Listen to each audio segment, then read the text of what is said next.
The RMS Titanic was more than a ship. It was a floating palace, a marvel of engineering and luxury.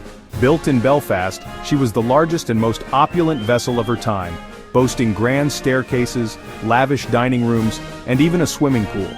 Titanic's size and advanced safety features, like 16 watertight compartments, led many to believe she was unsinkable.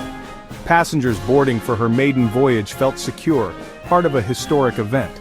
For the wealthy, it was like staying in a world-class hotel. For emigrants, it was a promise of a better future.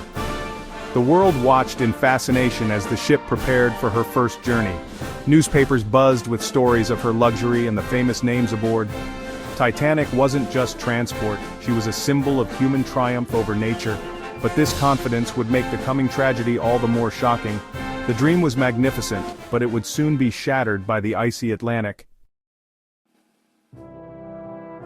On April 10, 1912, crowds gathered in Southampton as Titanic set off for New York. Over 2,200 people were aboard, millionaires, families, and hopeful emigrants. The ship stopped in France and Ireland before heading into the Atlantic. The first days were calm and luxurious. Passengers enjoyed fine dining and music, believing in the ship's invincibility.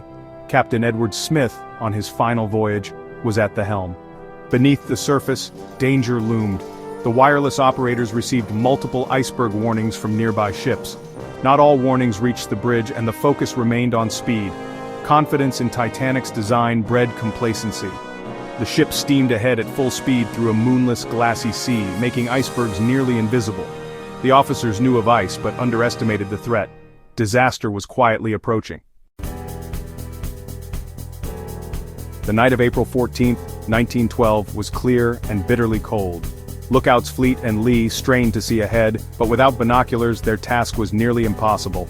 At 11:40 p.m., Fleet spotted a looming iceberg and sounded the alarm.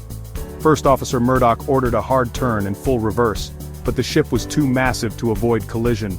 Titanic scraped along the iceberg, tearing open her hull below the waterline. Most passengers felt only a faint shudder, unaware of the disaster unfolding. The iceberg breached 6 watertight compartments, 2 more than the ship could survive. Designer Thomas Andrews quickly realized the ship would sink within 2 hours. The unthinkable became reality. Titanic was doomed. Captain Smith gave the order to abandon ship. The race to save lives had begun. The unsinkable ship was now fighting for survival. Time was running out. Officers began evacuating over 2,200 people into the freezing Atlantic night. At first, few believed the ship was truly sinking. The lights were bright, and the orchestra played on. Titanic had only 20 lifeboats, enough for just half on board. Confusion reigned. Women and children first was interpreted differently on each side, and many boats left half empty. Precious spaces were wasted as panic slowly spread. As the bow dipped, desperation took hold. Amid chaos there were acts of courage. Musicians played, men saw families to safety, and wireless operators sent distress calls until the end.